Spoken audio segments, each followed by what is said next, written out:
खोल दो अपनी इच्छा के घोड़े और भगा दो। कहाँ तक जाओगे? पूरे विश्व का धन मान और वैभव लेकर भी नारायण की एक मुस्कुराहट में समा जाओगे। नारायण नारायण एकादशी चंद्रमा के हर चक्र का 11वां दिन होता है, यानी जब चंद्रदेव अमावस्या में अस्त हो जाते हैं या पूर्णिमा पर अपने सबसे अधिक प्रभाव में आ जाते हैं। ठीक वहां से शुरू करके हर 11वां दिन एकादशी तिथि का होता है और इस दिन की प्रशंसा करते करते वेद शास्त्र कभी नहीं थकते, क्योंकि यह एक दिन कई दिनों, हफ्तों या महीनों के नहीं बल्कि कई कई सालों के पाप कर्म या जाने अनजाने होने वाली गलतियों के कारण जीवन में आने वाली समस्याओं को एक बार में समाप्त करवा देता है। और इस बार जो एकादशी आने वाली है उसका नाम है योगिनी एकादशी।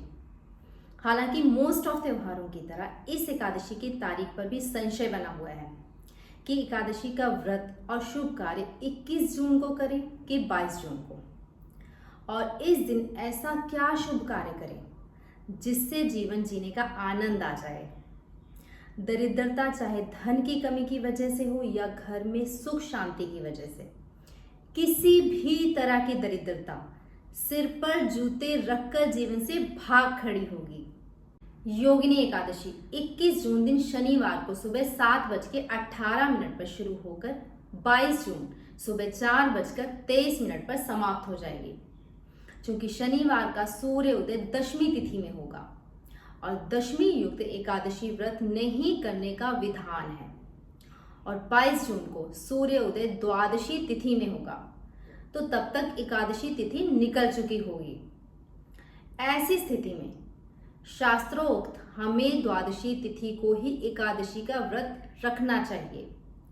तो व्रत का संकल्प रविवार 22 जून को सुबह लेकर इस अमेजिंग दिन को व्रत रखकर पूरा दिन नारायण नारायण का जप करते हुए जीवन का भरपूर आनंद लें। योगिनी एकादशी पर केतु देव जी का नक्षत्र पड़ रहा है और केतु देव जी का चाहे अच्छा प्रभाव हो या बुरा, हमेशा ना दिखने और ना समझ आने वाला होता है। जैसे हम देखते हैं कि कोई छोटी सी उम्र में ही बहुत सारे गुण या कला से भरपूर होता है और हम इसे आम बोलचाल की भाषा में गॉड गिफ्ट कह देते हैं। ऐसे ना दिखने और ना समझ आने वाले अच्छे और बुरे दोनों तरह के फल के पीछे अधिकतर केतु देव जी का प्रभाव होता है।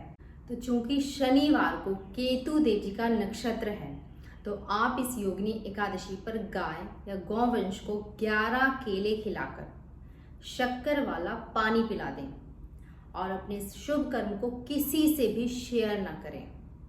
और बस फिर देखें कैसे पाप, समस्या, दुख, उलझन आदि किसी भी प्रकार की नेगेटिविटी हो, नारायण तत्व के सामने घुटने टेक देगी।